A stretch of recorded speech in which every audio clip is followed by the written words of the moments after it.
A poor girl took a beggar home, not knowing he was a millionaire CEO, and he left her stunned. Before we start, leave a comment telling us which city and country you're watching from. And at the end, don't forget to rate this story from 0 to 10. Enjoy the story. Now, back to our main character. It was 6:42 p.m. Rain poured like judgment from the sky. People hurried past the bus stop on Maple Street, clutching umbrellas, jackets, anything to stay dry. Except him. He sat there, soaked, silent, a beard hiding his jawline, a hood covering most of his face, clothes so dirty they looked like part of the street. Eliza Sanders saw him as she stepped off the bus, nearly slipping on the wet curb. Her tote bag thumped against her leg, papers sticking out, groceries barely hanging on. She paused. One glance. She could have kept walking, but she didn't. "Hey," she said, voice shaking a little from the cold. "You're gonna get sick out here." He didn't answer. Didn't even look up. She bit her lip. Looked left, looked right. No one else seemed to notice him. "Screw it. I have leftover soup," she blurted. "It's not much, but better than the rain?" Still nothing. Then he looked up, just for a second. Eyes too sharp, too clear to belong to a beggar. But before she could question it, he lowered his gaze again. That was the moment. That damn look. 10 minutes later, Eliza opened the creaky door of her apartment, her fingers numb from unlocking 3 separate deadbolts. "Don't touch the radiator," she said as they entered. "It makes weird noises. Also, the window sticks." He didn't say a word, just nodded once. The place was tiny, a studio barely bigger than a college dorm.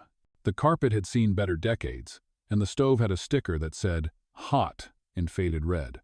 But it was warm, and dry, and smelled faintly of cinnamon and burnt toast. Eliza pulled off her coat and tossed it over a chair. She looked at the man, still standing awkwardly by the door. "You hungry?" she asked. He nodded. She grabbed a pot from the cabinet, filled it with leftover lentil soup, and placed it on the stove. "I don't usually bring strangers home," she muttered, stirring the pot. "Just in case you were wondering." Still nothing. Then, "I'm James," he said. His voice was low, steady. No tremble, no slur. Not what she expected. "Eliza," she replied. By the time they sat down to eat him on a folding chair, her on a cushion on the floor, it was past 7. "Do you need a place to sleep tonight?" she asked. He paused, then nodded again. She looked at the lumpy couch, then at the floor, then at him. "You can have the bed," she said. He raised an eyebrow. She raised one back. "I've slept on worse," she shrugged. "Like 3 weeks ago, when my landlord forgot to fix the heating." A beat. Then a small smile crept across his face. First one she'd seen. It made him look different. Younger, sharper, almost familiar. But the moment passed. That night, as Eliza lay on the couch under 2 mismatched blankets, she stared at the ceiling. Rain still tapped against the windows. She could hear his breathing from across the room. Slow, even. She didn't know why she brought him home. She just did. Because something about him didn't feel like a man who had nothing. It felt like a man hiding everything. The next morning, James was already dressed. Same clothes, but somehow cleaner. He stood by the tiny kitchen counter, sipping coffee like it was part of a routine. "You made coffee?" She blinked. "Hope that's okay." "I mean, yeah, I just didn't know we had any left." He looked at her, and for the first time, really smiled. "You talk a lot." She blinked. "Excuse me? You talk a lot, even in your sleep." Her face turned red instantly. "You were eavesdropping." He shrugged. "You talk loud." She stared at him, unsure if she was offended or embarrassed or both. Then she laughed. It bubbled out before she could stop it. Later that afternoon, Eliza returned from her shift at the diner. Shoes soaked, tips low, spirits lower. She unlocked the door and froze. The apartment was spotless. The dishes were done. The couch was vacuumed. The floor gleamed. And sitting at the table was James, wearing a suit. A tailored, expensive, navy blue suit. "Eliza," he said calmly, "we need to talk." Her bag slipped off her shoulder. "What the hell is going on?" she whispered. James stood, looked her straight in the eyes. "I wasn't completely honest," he said. "I'm not homeless. And that's where we'll stop." Eliza stood frozen in the doorway. The man who'd slept on her couch now looked like someone stepping out of a Forbes cover shoot. Same face, same voice, completely different presence. The suit, the watch, the calm in his eyes. "You're what?" she asked, voice barely above a whisper. James didn't blink. "I'm the CEO of Wexford & Cole." She blinked once, twice. "Of what now?" He sighed softly. Walked toward her, slow but steady. "My name is James Wexford. I run a Fortune 500 company. And yesterday, I needed to disappear." Eliza stared at him like he'd just confessed to being Batman. "Okay," she said slowly, setting her keys on the counter. "You're insane. I'm serious. You wore my cousin's old hoodie and slept on my couch. I also fixed your radiator. That doesn't make you a CEO." He paused, pulled out his phone, tapped a few times, turned the screen to her. There it was. Wexford & Cole Inc. Company profile. Stock value. His photo. In the same suit. Her jaw dropped. "Oh me God." He sat down again. This time, like he belonged at the table. "I wasn't trying to trick you," he said. She crossed her arms. "Could have fooled me. I needed a break. A day. Something real." Eliza shook her head. "This is insane. I fed you soup from a can. And it was great," he smiled. The lentils were perfectly overcooked. She glared. "You let me call you a stray cat." He nodded. "You were surprisingly accurate." She grabbed the nearest cushion and threw it at him. James caught it. Barely. And laughed. Like really laughed. Not polite. Not performative. Just amused. "I haven't laughed like that in years," he admitted. "Well, enjoy it," she said. "Because after this I'm changing the locks." But she didn't mean it. Not really. And somehow, they both knew. Later that night, Eliza sat at the window, watching the city lights flicker through rain-streaked glass. James had offered to leave. Twice. She didn't answer either time. Now, he stood near the sink, quietly drying the dishes. A millionaire. Washing spoons. "How did you end up on that bench?" she finally asked. He paused, wiped his hands, turned around. "I walked out of a boardroom," he said.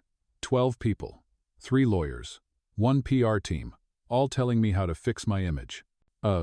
She looked over her shoulder. "And you thought pretending to be homeless was better?" "I didn't plan it. I just walked. Left my car. Left everything." He walked over, leaned against the wall. "I wanted to see if anyone looked me in the eye when I had nothing." She didn't say anything. "I needed to be invisible," he added. "You picked the wrong person," she muttered. He smiled. Apparently. The next morning, Eliza woke up to the smell of coffee and something buttery. She sat up. James was standing in her tiny kitchen, flipping pancakes like a pro. "You cook?" "I YouTube." She blinked. "YouTube taught you pancakes?" He turned and grinned. "And how to rewire a radiator." "You weren't kidding about that?" "Nope. Fixed it last night. You'll hear less ghosts now." She walked over, arms folded, hair a total mess. "Don't act all impressive in my kitchen. You let me stay." I didn't say adopt me. But you did say I could have the bed." She grabbed a pancake off the plate and bit it. It was good. Too good. "Damn," she muttered. "Now I can't be mad at you." The knock on the door was sharp. 3 times. Authoritative. James stiffened. Eliza frowned.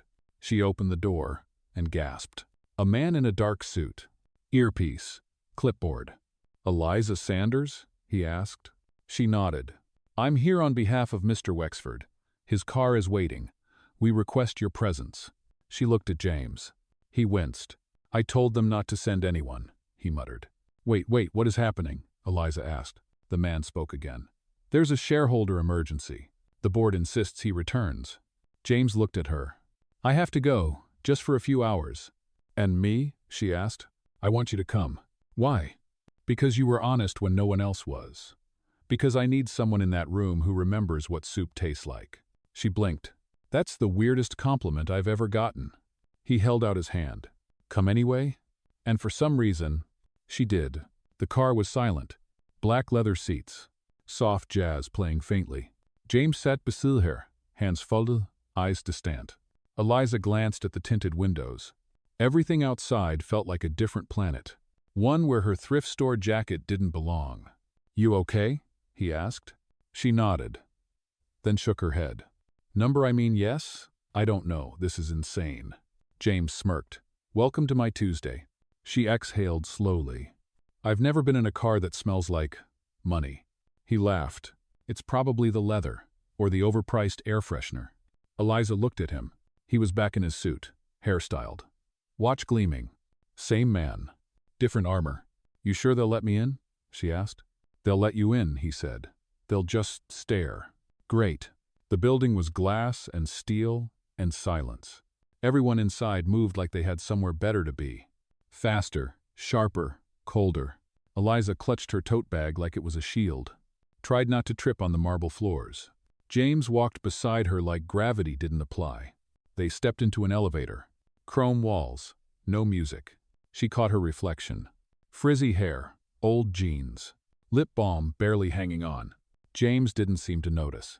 Or maybe he did, and didn't care. The top floor opened into a war zone. Phones ringing. Screens flashing.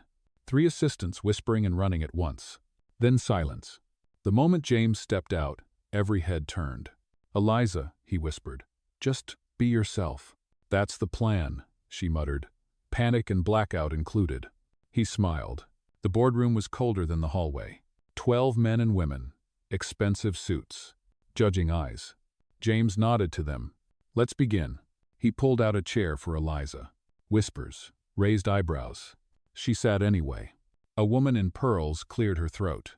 "And she is?" "Someone I trust," James replied. Silence. Then the meeting started. Numbers, charts, words. Eliza had never heard used in real life. She tried to follow. Mostly, she stared at James. He was different here. Sharp, controlled, efficient. But when their eyes met just for a second, he softened. And that made her chest ache a little. After 40 minutes, someone said, "The press still wants a statement about your disappearance." James leaned back. "Tell them I took time off to get perspective." "That's not an answer," another board member snapped.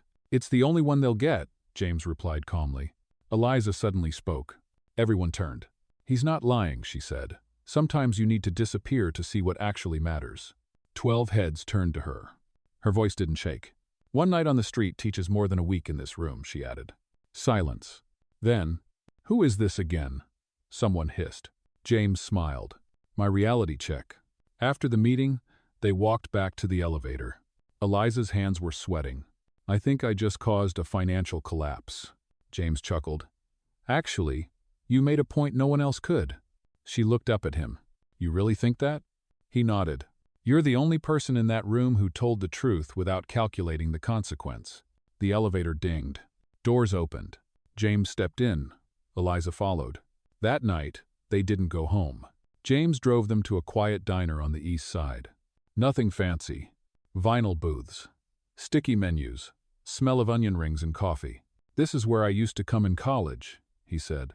Eliza stared at the chipped table. "You were a college student?" He raised an eyebrow. "Shocking, right?" She smirked.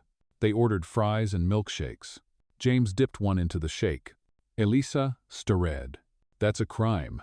"No, it's balance. You're a monster." He grinned. They didn't talk about the meeting, or the board, or the stairs. They talked about music, favorite smells, weird dreams. By the time they left, it was past 11. Rain had started again. James opened the car door for her. "Chivalry?" she teased. "Habit." As they drove back, Eliza leaned her head against the window. "You know this can't be a thing, right?" "What can't?" he asked. "This." She gestured between them. "You're you. I'm me." He was quiet for a moment. "I know." "Oh." But he didn't sound convinced. When they reached her apartment, he walked her up. At the door, she turned to him. "You should go." He nodded, stepped back, then stopped. "Elisa?" "Yeah?" He hesitated. "I'm not good at normal, or simple, or honest." She opened the door, looked at him. "Then start with soup." He blinked. "Soup? That's how this started. That's how we keep it human." He smiled. "I'll bring lentils." She smiled back. "Overcooked only." He nodded, then left. Eliza didn't sleep that night. She lay in bed, staring at the ceiling, her brain spinning like the old ceiling fan above. James Wexford, CEO, millionaire, milkshake thief. And now? Maybe something else. By morning, The apartment smelled like burnt toast and jasmine tea. She barely touched either. She kept replaying his words. I'm not good at honest. What did that even mean? Was there something else? Something bigger? Or was she just being dramatic? At 9:07 a.m., someone knocked. Not the usual landlord warning kind of knock. This one was sharp, precise.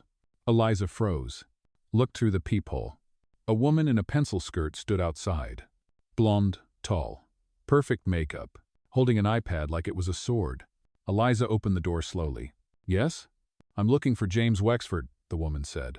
Her tone was clean, corporate, like her smile had a logo. Eliza blinked. He's not here. The woman didn't flinch. I'm his executive liaison. He missed a press briefing and a financial update. His phone's off. Eliza stepped outside, shutting the door behind her. He said he was taking a break. The woman raised an eyebrow. Yes. And now that break is costing the company $4.7 million in lost investor confidence. Eliza's stomach dropped. The woman tilted her head. And you are? Eliza. Friend. The woman smirked. Cute. Then she handed over a sealed envelope. When he comes back, give him this.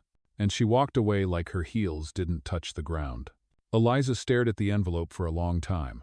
It was thick, heavy, no return address. She placed it on the table. Didn't open it. Didn't throw it away. Just stared. James returned around noon.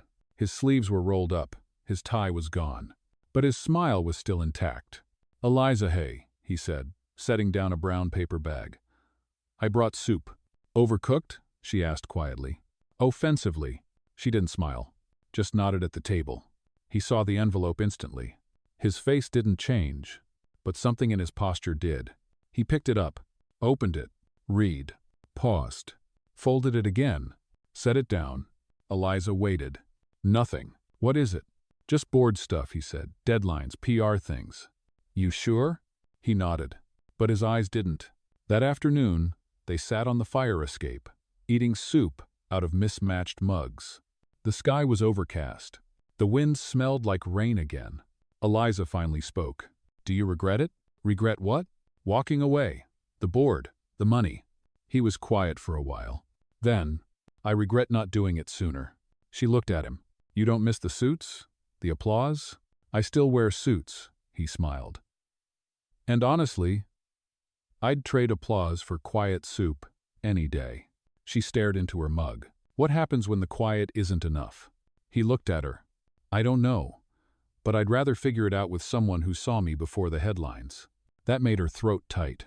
Later that night, they played cards on the kitchen floor. She beat him 3 times in a row. He accused her of cheating.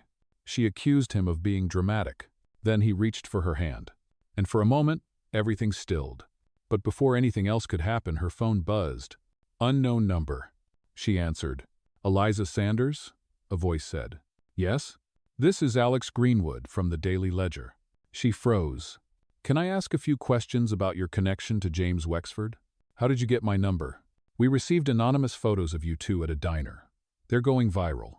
Her heart dropped. Look, we'd like your side before publishing. We're releasing a piece tomorrow at 8 a.m. Click. They hung up. James stood. He'd heard everything. What did they say?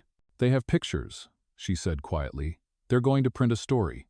He rubbed his face. I knew this would happen. She stared at him. You said no one would care. I was wrong. By 11:30 p.m., the article was live. It spread fast. Photos of Eliza laughing at the diner, walking beside James, sitting in his car. Headlines. Billionaire's mystery girl. From soup to CEO? Who is Eliza Sanders? She turned off her phone. Saturday on the edge of the bed. Silent. James sat beside her. I'm sorry, he said. She didn't answer. Just looked at him. You said you wanted something real, she whispered. This isn't real. This is Spotlight. I'll handle it, he said. I'll tell them to stop. You can't stop the internet. She stood. He reached for her. She pulled away. I need air. Eliza walked until her feet hurt. Past the corner store. Past the park. Past the diner where it all began. Everything felt too loud now. Too bright. Too exposed. She returned hours later. James was still there. Still waiting. Still quiet. I never wanted to ruin your life, he said. You didn't, she replied. But maybe I don't belong in yours. He looked up. Number. She exhaled. I'm not leaving. He blinked. But I'm not hiding either. She held up her phone. We're telling the story. Our version. Not theirs. His eyes searched hers. And if the board hates it? Let them. He stared for a second longer. Then smiled. A real one. Overcooked lentils and all? She nodded. Exactly. The morning air felt sharp, like the world had been holding its breath overnight, and was just now exhaling headlines. Eliza didn't check her phone. She didn't need to. She saw her face in the cafe window across the street. Her name scrolling across a news ticker outside a bank. A photo of her holding a mug, his mug blown up on a tabloid's digital billboard. James Wexford Soup Girl. She almost laughed. Almost. James was already awake. In the kitchen, quiet. He handed her a cup of tea without a word. She sipped, burned her tongue, didn't flinch. Are you sure about this? He asked. She nodded. He didn't push. They sat on the couch, knees touching. She opened the Notes app on her phone. Typed. Deleted. Typed again. What do you want to say? James asked gently. Eliza looked at him. I want to say I'm not a gold digger, not a scandal, not a phase. Okay. I want to say I brought you soup because you looked cold, not because I Googled your net worth. He smiled, just a little. I want to say, this story isn't about me dating a CEO. It's about a man who needed help, and a woman who gave it. Oh, say all of it. An hour later she hit post. It wasn't fancy. Just a video, filmed on her phone. No edits, no background music. Just Eliza, sitting on her fire escape, wearing her favorite hoodie, hair in a messy bun, eyes steady. Hi, I'm Eliza Sanders. You might have seen my face online this week. Maybe not. Either way, here's the truth. A few nights ago, I brought a stranger home because he looked cold, tired, alone. He turned out to be James Wexford. Yeah, that James Wexford. But when I gave him soup, I didn't know his name, or his title, or his money. I just saw a human being who needed kindness. And somehow, he gave it back. This isn't a scandal. It's not a love story either, at least not the kind you think. It's two people figuring out what's real, in a world that spins too fast. So believe what you want, comment what you will. But if you're going to talk about me, use my name. It's Eliza, not Soup Girl. Within 30 minutes, it had 40,000 views. By lunch, it was on Twitter. By dinner, the hashtag number #HerNameIsEliza was trending. James watched the numbers rise. But Eliza didn't. She turned off her notifications, put her phone face down, made grilled cheese. James joined her in the kitchen. So, want to check how viral you are? Nope. You're top trending in 3 countries. Still nope. He laughed. Okay, just letting you know. She slid a plate toward him. Eat your sandwich. But not everyone was laughing. That evening, James's office line rang. His assistant shaky. The board wants an emergency call. He looked at Eliza.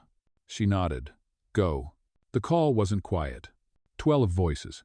All sharp. You jeopardized investor confidence. This personal entanglement is compromising brand trust. She's not trained. She's not one of us. James didn't raise his voice. He waited. And then said, she's exactly what we need. Silence.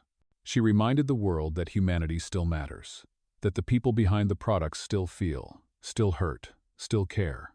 No one spoke. And if that's a threat to our image, maybe the image needs changing. Then he hung up. That night, he told Eliza everything. Every reaction, every insult, every "she's not enough" they threw at her. She didn't cry, didn't flinch, just poured him more tea, and whispered, then let's build something louder than them. 3 days later, they did. Together, they launched a foundation, the quiet kind. For people like James used to be.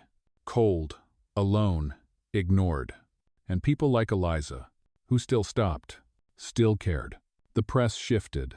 From Soup Girl to Startup Angel. From scandal to movement. But Eliza stayed the same. Still took the bus. Still burned her toast. Still made her tea too strong. But now, she had someone to drink it with. One morning, as they sat on the fire escape with matching mugs. James looked at her. "Thank you," he said. "For what?" "For being the only person who didn't see me as a headline." She leaned against his shoulder. "And you?" He smiled. "I saw you as home." It had been 7 days of calm. No headlines. No knock on the door. No new hashtags. Just tea.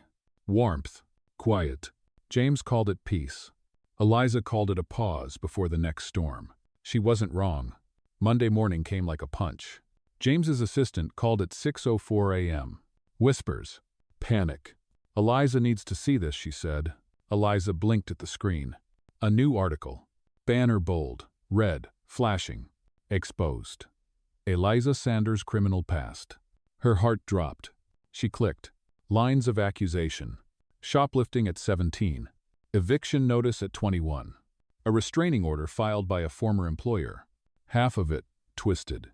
Some of it true. But none of it explained. James stepped behind her. Saw it. Read it. Said nothing. She turned to him. "I didn't steal. I borrowed a sweater during a storm and returned it 2 hours later."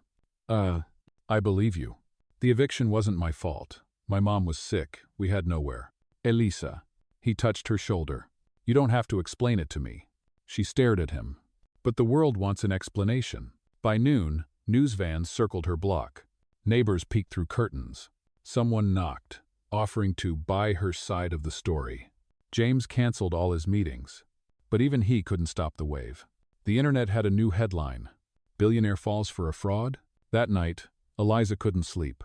She paced the apartment, tried to journal, tried to scream. Nothing worked, until she reached for her shoes. "Where are you going?" James asked, sitting up. "I need to see someone." "At 1 a.m.? She nodded. "I'll go with you." She hesitated, then nodded again. They walked 5 blocks to a tiny building with a green door. James had never been here. Eliza had, too many times. She knocked once, then again. The door opened slowly. An older woman appeared. Worn face. Soft eyes. "Eliza," she said gently. "He, Miss Ruth." Miss Ruth ran the halfway house. The place Eliza stayed for 3 months when she had nowhere else. They sat in the kitchen. Old mugs. Strong coffee. Eliza told everything. The articles. The shame. The fear of being dragged back into who she used to be. Ruth listened. Didn't interrupt once. Then said, "Let them dig, Eliza. Let them drag up the mud. If your roots are deep, the storm won't move you." Eliza swallowed hard. Then nodded. By morning, she posted again. A new video. This time, her eyes were tired. Her voice raw. But her posture? Unshaken. Again. "Yeah, that's my name on those articles. Yes, I made mistakes. I was 17 and hungry. I was 21 and desperate. I was 24 and broken. But I'm also the woman who brings soup, who works double shifts, who builds a foundation for people like the person I used to be. You don't have to forgive my past, but you should understand it, because I'm not hiding anymore. My name is Eliza Sanders, and I am not your headline." The video exploded. Again. But this time, something changed. The comments shifted. From judgment to protection. "This is who we need more of. She's stronger than the system that failed her. No more shame, just respect." And in the middle of it all, one quiet post. From James Wexford himself. "I've worked with world leaders, closed billion-dollar deals. But the bravest person I know is a woman who stood up with her whole truth and didn't flinch." The board wasn't pleased. PR sent warnings. Investors threatened to pull out. And James? He stood in front of the press, in front of his own people, and said, "Pull out then." Silence. "I didn't build this company to appease headlines. I built it to make something better. And if my future involves Eliza Sanders, then that's not a liability. That's leadership." Later that night, they stood on the rooftop. Wind cold. City loud. But their silence was enough. James turned to her. "Still want to disappear?" Eliza shook her head. "Number I want to be seen." He smiled. "You always were." 3 days of quiet. No new headlines. No new knocks. Just Eliza, James, and the sound of rebuilding. But calm never lasts long. Not in their world. On a Thursday morning, Eliza stepped into the new office of the quiet kind. It was small. bright, smelled like fresh paint and strong coffee. Volunteers were laughing. Donations piled up in corners. Hope buzzed in the air. She was finally starting to believe they'd made it. Until her phone rang. Unknown number. Again, she answered. Elisa Sanders? Yes. This is Dan Whitmore, journalist. I thought you should know there's a leak. Her stomach turned. What kind of leak? About James. And you. The article dropped 1 hour later. It wasn't just cruel. It was calculated. Wexford CEO secretly funding girlfriend's charity misuse of corporate assets? Her hands trembled as she scrolled. Paragraph after paragraph. Claims that the quiet kind was a PR puppet. That Eliza was a front. That James had diverted funds without board approval. None of it was true, but it didn't matter. Screenshots spread. Out of context, emails leaked. Someone was pulling strings. Hard. James rushed to the office. His jaw tight. Eyes stormy. Eliza, I swear I didn't know this was coming. I know. We're clean. All finances. All filings. I know. But this isn't about truth. It's about... He trailed off. Eliza looked at him. Who? He hesitated, then finally said it. My father. Eliza blinked. You never talk about him. There's a reason. He took a deep breath. Malcolm Wexford built the original empire. Then I came in. Shifted power. Values. Image. You mean you made it human? James nodded. He hated that. Eliza stared. You think he's behind the leak? I don't think. I know. Hours later, James stood before the board.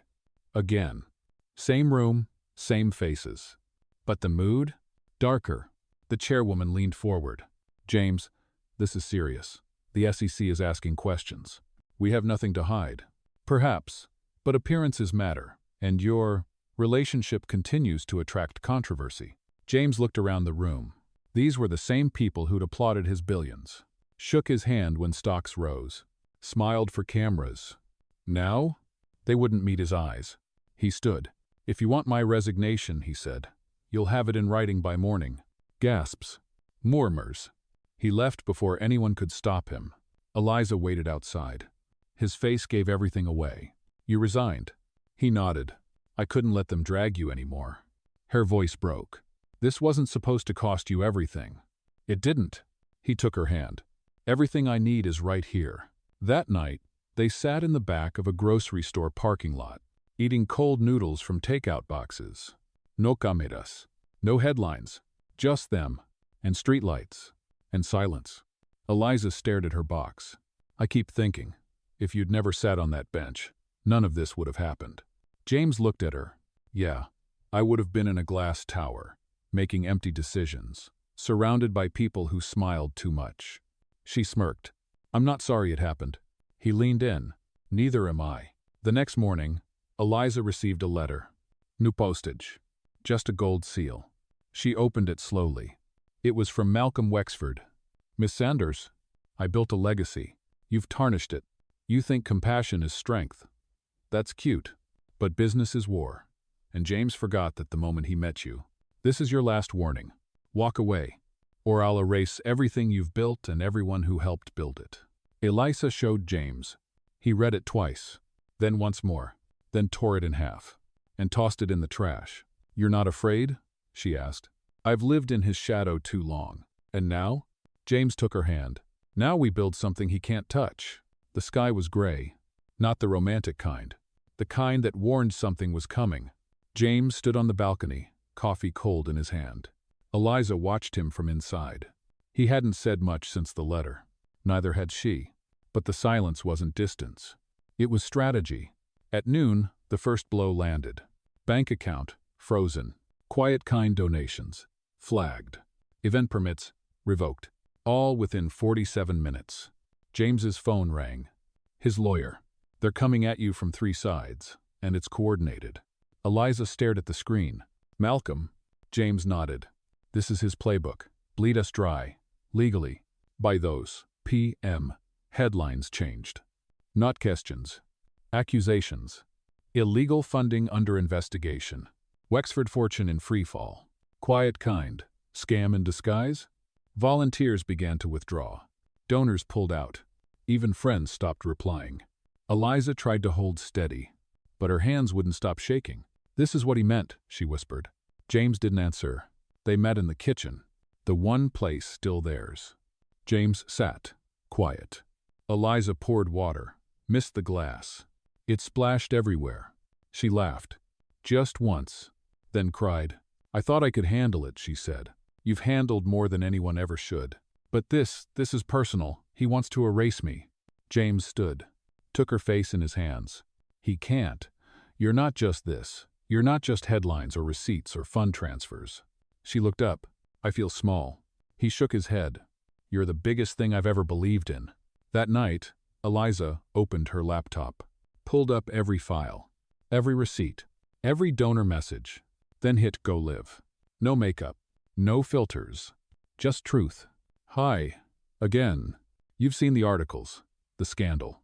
But here's what you haven't seen. The single mom who got her first fridge last week. The war vet who said the quiet kind reminded him people still care. The teenage girl who sent us $4 in quarters because she believed in us. This isn't about me, or James, or his father. This is about dignity. And if helping people gets us audited, then audit me. If telling the truth costs us everything, then let it cost, because I'm done apologizing for being real." The video blew up. Again. But this time, something shifted. This time, people pushed back. Journalists came forward. Former Wexford employees. Disgruntled lawyers. Anonymous whistleblowers. They leaked documents. Proved board manipulation. Exposed hush payments. And for the first time in 20 years, Malcolm Wexford was in the headlines. And not the kind he could control. James got a call the next morning. Federal. Oficial. They wanted a full investigation. Into Malcolm. Not him. Eliza sat on the couch, blanket wrapped around her knees. When James came in, she looked up. "Well?" she asked. He smiled. "He's cornered." Her eyes welled up. Not with victory, with relief. The days that followed were still tense, still slow. But slowly, emails came back. Volunteers returned. Donations resumed. The board silent. The press? Watching. But for once, without knives drawn. One night, as they walked through the nearly empty office, Eliza stopped. Looked around. Stacked boxes. Scuffed chairs. Half-built hope. She turned to James. "I want to reopen. Bigger." He blinked. "Bigger?" She nodded. "Let's not rebuild what we had. Let's rebuild what they said we never could." He smiled. Wide, tired, certain. "I'm in." Later, on the rooftop, she leaned against his chest. They looked out over the city. Still buzzing. Still brutal. Still theirs. "Think they'll ever leave us alone?" she asked. "Number. Do we care?" Not even a little. 2 weeks later, the office was alive again. Not perfect. Not polished. But alive. The lights worked. Laptops hummed. Laughter echoed down hallways that used to carry only whispers. Eliza stood in the doorway, watching it all. And for the first time in a long time, she smiled without doubt. James walked in behind her, 2 coffees in hand. "You look like a CEO. I look like someone who didn't sleep." He handed her the cup. Same difference. She took it, sipped, paused, then asked quietly, "Do you ever miss it? The tower?" She nodded. He thought for a second. Sometimes, the silence, the illusion of control, but not the people, especially not the people. She chuckled. A few hours later, she stood on stage. A small event. Nothing fancy. Just 50 people. Former recipients. Volunteers. Donors who came not for clout, but for kindness. The lights were too hot. Her heels pinched. Her hands trembled. But her voice? Clear. "I started the quiet kind because I knew what it felt like to be forgotten. To be cold. Hungry. Invisible. But I also knew what a bowl of soup could do. What a stranger's kindness could rewrite. We've survived headlines, sabotage, power plays. And we're still here. Because truth doesn't go away when the cameras turn off. People matter more than optics. And I promise this is just the beginning." The room erupted. Not with applause. With tears. Nods. Real connection. It was everything she dreamed. But as the last guest left, a man remained. Mid-42nd. Black coat. Sunglasses inside. He approached slowly. Eliza noticed the badge on his belt. James noticed too. "May I help you?" she asked. The man nodded. "Miss Sanders, Mr. Wexford. I'm Agent Harlow, FBI." Eliza froze. James straightened. "This about Malcolm?" Harlow shook his head. "Number, this is about you." Silence. Then, "There's been a new leak. Not from your camp. Not about finances." "Then what?" James asked. A whistleblower came forward. "Claims the quiet kind has enemies beyond just corporate." Eliza blinked. "I don't understand." "You were targeted, strategically, internationally." James stepped closer. "What are you saying?" "I'm saying you've been part of something bigger than a billionaire scandal. Someone used you both to expose fractures. Inside corporate and political circles." Eliza sat down. Hard. Her mind raced. Soup. The bench. The boardroom. The leaks. "What do they want from us?" she whispered. Harlow paused. "Maybe nothing now. Maybe just to see if you'd break." James's voice darkened. "And what if we didn't?" Harlow looked at him. "Then they'll try again." That night, Eliza sat on the fire escape, blanket over her legs, phone in hand. No social media. No posts. Just silence. James joined her. Held out a donut. "Bribe," he said. She took it, bit once.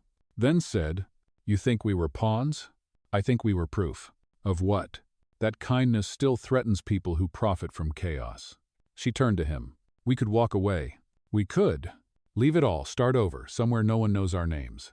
He looked out at the city, then back at her. "But then who fights for the next version of us?" Eliza didn't answer. She didn't need to. Her silence was strength now. The next day, they called a meeting. Boardroom full.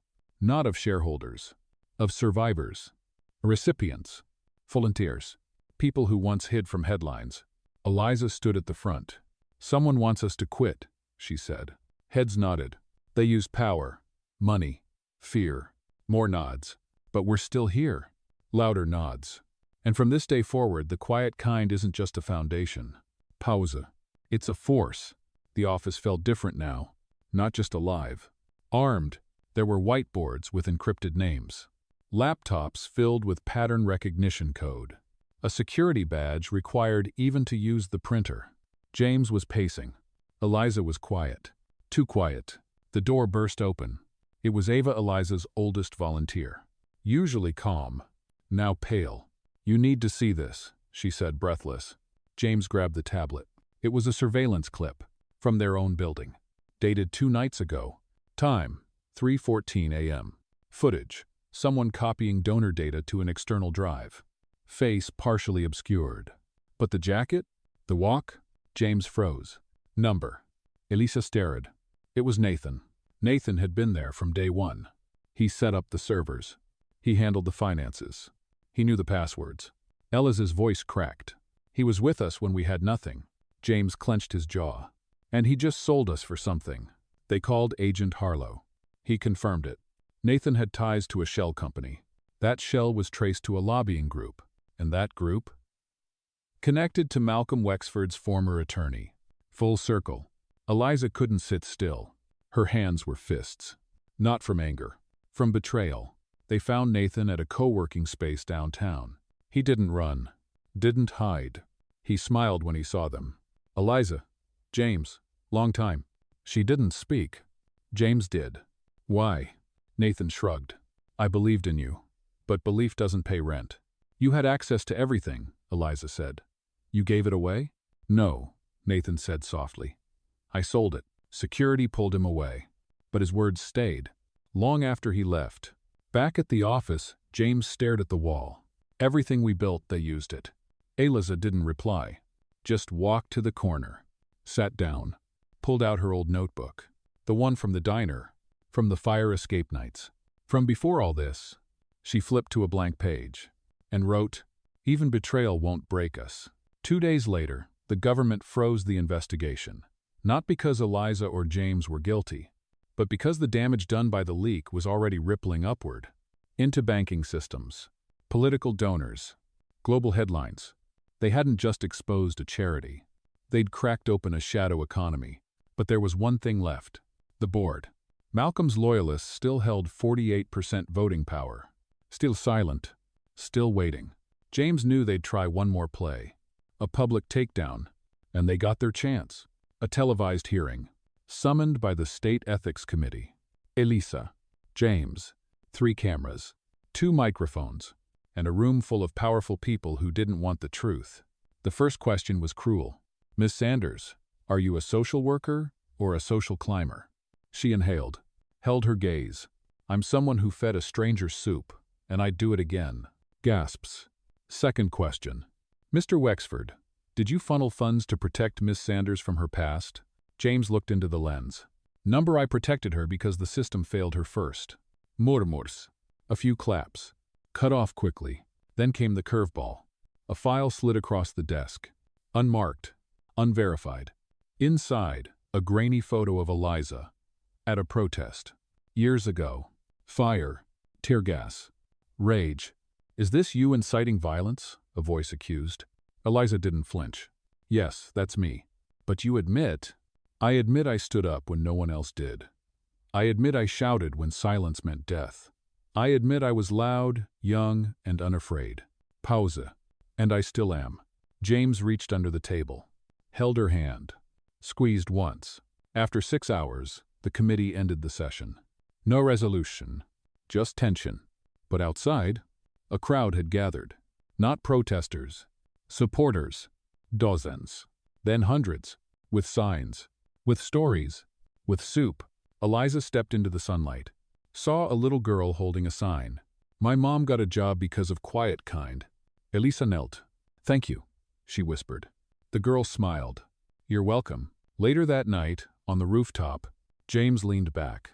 Still think soup can't change the world? Elisa smiled. It changed me first. The morning light felt softer, like forgiveness in motion. Eliza opened her eyes to silence. No phones. No headlines. Just her. Then a knock. James stood there, eyes quiet. Morning, he said softly. Elisa sat up. I heard them.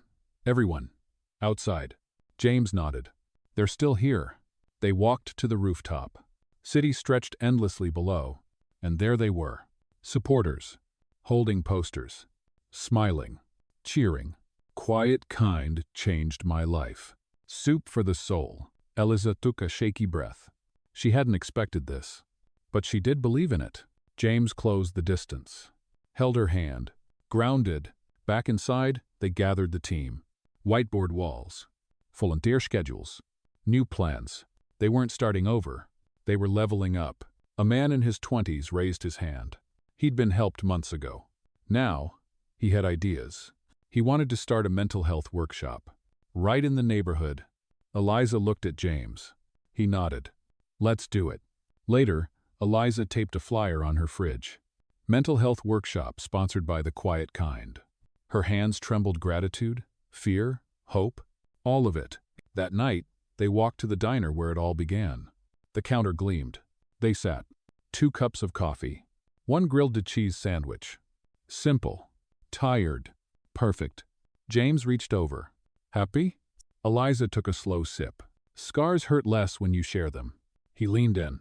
We're sharing ours. Over the next few days, the healing spread. Emails from former recipients turned friends. Volunteers planning field trips. Donations trickling in again. But different. Personal. One evening, Eliza scrolled through messages. A mother wrote, My daughter asked why I cried when I saw your video. I told her because kindness can change the world. Eliza paused. Tears followed. James found her in the kitchen. He handed her a mug. Steam rising. Feeling? Better, she said. He nodded. That night, they opened the doors for a new program. Quiet Kind Heals. Free workshops on grief, hope, restoration. Eliza stood in front of a group. Some had never spoken. But when she said, You're not broken. You're healing. They believed her. After it ended, she stepped outside. Moonlight soft. James joined. They stood in silence. A long, full silence. I never thought we'd come this far, Eliza whispered. He pulled her close. If we did, we can go further. She tilted her head. Next? He chuckled. The world. The world started listening. Really listening. Talk shows invited her. universities emailed. She was even nominated for a National Humanitarian Award. Eliza didn't know how to feel, so she did what she always did. She showed up. She kept making soup, kept answering emails, kept reminding herself this isn't about me. But something had shifted, and not all of it felt good. James saw it first, the way reporters phrased their questions. Not, how did you build this? But, who helped you look so polished? Not, how do you feel? But, what brand are you wearing today? Then came the leak. Again. This time, it wasn't finances. It was her personal therapy notes. Somehow, someone had hacked her private files from 4 years ago. Depression, panic, unfiltered fears. And they published them, unedited. The title read, "America's Sweetheart Has Dark Thoughts Too." She dropped the phone, then dropped to the floor. James found her there, curled up, silent. "Eliza," he said softly. She didn't move. He sat beside her, waited. "They made my scars into headlines," she whispered. "I know. I didn't sign up for this." He took her hand. "You signed up to help people, and you're doing that." She looked at him, eyes glassy. But at what cost? The next day, she didn't leave the apartment, didn't scroll, didn't speak, just stared out the window, until she saw a girl across the street, maybe 13, wearing a handmade shirt, painted in bold black. Her name is Eliza. That night, she opened her laptop, recorded a video. No script, no makeup, just fire. "Yes, those notes are mine. Yes, I've had anxiety, depression, moments where I didn't think I'd make it. But you know what else I've had? A reason to stay. And today, that reason is bigger than fear. So go ahead. Leak my tears. But you can't leak my purpose." The video went viral. Again. But this time something broke through. Not just viral. Global. Women from Spain, Brazil, Japan, Nigeria posted their journals. My quiet page. A movement. One she never asked for. But one she now led. Then came the call. Private number. She almost didn't answer. But she did. "Miss Sanders," the voice said. "There are still people trying to silence you." Eliza held her breath. "Who is this?" A pause. Then, "I used to work for Malcolm." Silence. "I want to talk." They met in a parking lot. Classic movie cliché. But nothing about this felt like fiction. The woman wore a hood. Spoke fast. "I was his digital analyst. The therapy leak wasn't random." Eliza's stomach dropped. "He's still pulling strings?" "He's not just angry. He's scared." "Scared of what?" The woman smiled. "You. Because you're not trying to win. You're just refusing to lose." She gave Eliza a flash drive. "Use it wisely," she said, and disappeared into the night. Back home, Eliza plugged it in. James joined. What they saw made their blood run cold. Dozens of files. Names. Transfers. Manipulations. Malcolm wasn't just sabotaging Eliza. He was running a machine, quietly funding fear-based media, suppressing nonprofit movements, controlling public narratives through soft scandals. And Eliza was test subject number 5. She looked at James. "What do we do?" His jaw was set. "We end it." The next day they called Agent Harlow, handed him the drive, and said, "Make it public." He hesitated. "You realize, if this goes live, it won't just destroy him. It'll shake the entire system." Eliza looked him straight in the eye. "Then maybe the system needs shaking." It started with a tweet. 6 words. From a verified government account. "We have the files. Stay tuned." Within minutes, everything unraveled. Not just for Malcolm. For everyone connected to him, news anchors broke live. Boardrooms went silent. Donor lists were leaked. Private networks exposed. Eliza didn't blink for hours. Her phone buzzed nonstop. But she only answered one call. "James, you seeing this?" he asked. "I haven't moved in 40 minutes. I'm on my way." When he got there, they sat in silence. The news played in the background, but all they could hear was their own breath. Then, knock, knock. Not on the door. On their past, Agent Harlow again. But this time, with backup. Feds. Come at us. A swarm. "Eliza, James. We need to take you in for protection." "Protection from who?" James asked. "From everyone who just lost everything." They packed a bag. Left through the service elevator. Drove 2 hours out of the city. Landed in a cabin. Wood. Quiet. Cold. Eliza stood at the window, staring into trees. James brought her tea. Everything's falling. She nodded. But maybe.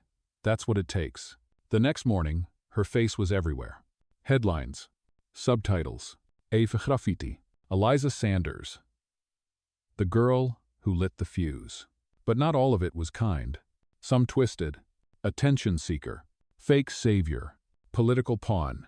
James turned off the screen. This is what he wanted, chaos. Eliza looked up. Number. This is what he feared. Truth. That night, someone tried to break into their old office. Someone painted liar on the glass. Another sent threats to the staff. They moved the volunteers off-site, switched to encrypted apps, raised new firewalls. But fear wasn't the only thing rising. Hope was rising too. For every threat, 100 thank. Use coplickseason.com. For every lie, a dozen videos of people sharing their quiet page. The movement had evolved. It wasn't just hers anymore. It was everyone's parallel. Then came the subpoena. Not for Eliza. For Malcolm. Court date, 2 weeks. Eliza was listed as the key witness. James read the document aloud. Then looked at her. You ready for this? No, she said honestly. Then smiled. But I'll show up anyway. Days passed. Supporters formed coalitions. Journalists published expose. A former senator resigned. A CEO stepped down. The ripples didn't stop. Because this wasn't a scandal anymore. It was a reckoning. The night before the trial, Eliza lay awake, staring at the ceiling. James beside her, silent. Then she whispered, even if I lose on paper, I already won. He turned. Why? Because I didn't disappear. The morning came. Cold, sharp, brutal. Cameras everywhere. Signs. Chants. Barricades. She stepped out of the car. People reached for her hands. Some to hold. Some to grab. Inside the courtroom it smelled like wood and nerves. Malcolm sat across the room. Calm. Calculated. Exactly as she remembered. But smaller now. When they called her name, she stood. Straight spine. Tired eyes. Open palms.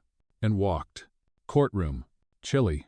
Wood panels, white walls, and too many eyes. Eliza sat alone. Front row. Hands in her lap. Notes in her pocket. Fire in her chest. Then, all rise. The judge walked in. Calm. Sharp. Unimpressed. Malcolm Wexford sat across the aisle. Perfect suit. Perfect hair. Perfectly. But Eliza saw it. The twitch in his jaw. The clenched pen. The man who once owned the city. Now just another defendant. Miss Sanders, the prosecutor called. She stood. Walked. Each step echoed louder than the last. They asked the basics. Name. Position. How she met James.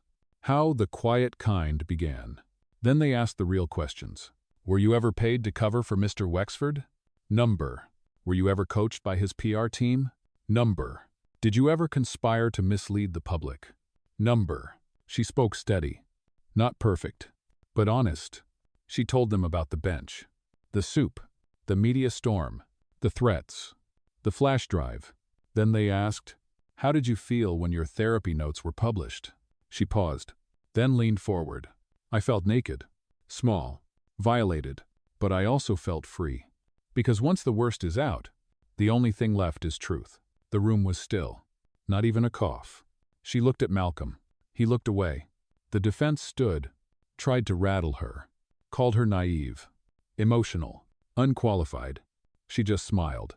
I may not have degrees in law or power, but I have lived through more than most boardrooms could survive. And I'm still standing. Gasps. One slow clap from the back row, quickly silenced by the bailiff. Outside, the world watched. Live streams. Hashtags. News tickers flashing. Eliza takes the stand. When she stepped out, cameras exploded. But she didn't flinch. Not anymore.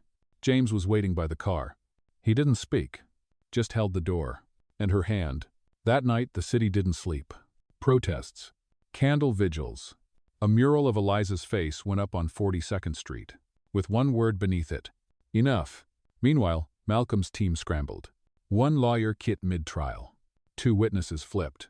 A board leaked apology letters. The empire? Cracking. But Eliza didn't celebrate.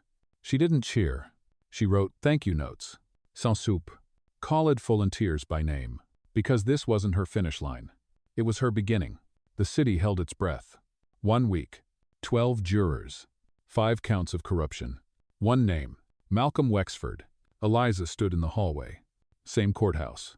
Same shoes. But something had changed. This time, she wasn't shaking. James joined her. No tie. Just quiet strength. You ready? She smiled. I was born for this. The courtroom buzzed. Not loud. Just electric. The world was watching. All rise. The judge entered. Gavel hit wood. Has the jury reached a verdict? A man in the front row stood. Envelope in hand. We have, Your Honor. He passed the paper forward. The judge unfolded it. Paused. Looked at Malcolm. Then read. Count 1. Guilty. Count 2. Guilty. Count 3. Guilty. Count 4. He hesitated. Then, guilty. Count 5. The room leaned in. Guilty. A beat of silence. Then gasps. Tears. Relief. Malcolm didn't move. Just stared ahead. Eliza did the same. But inside? Fireworks. Outside, a crowd erupted. Not in chaos. In peace. They didn't scream. They hugged. Cried. Held candles. Someone handed Eliza a folded note. No name. Just a sentence. You reminded the world that power doesn't equal truth. She closed it, tucked it in her coat, and walked away. Back at the old building, the first quiet kind center they gathered. Volunteers. Staff. People who once needed help, now helping others. Eliza stood by the window. Same view. New life. James leaned in. You did it. She turned to him. No. We did. He laughed. What now? She sipped her tea. Now, we build a world where this trial never needs to happen again. That night, she posted a single sentence. No video. No filter. Just text. Let's keep choosing kindness even when it's not the headline. The next day, the world moved on. New stories. New scandals. But in neighborhoods across the country, soup kitchens got fuller. Shelters got warmer. Names got remembered. Because of one girl who sat on a bench and said yes to a stranger. She didn't win a medal, didn't get rich, but she got something better. A movement. And sometimes, that's more than enough.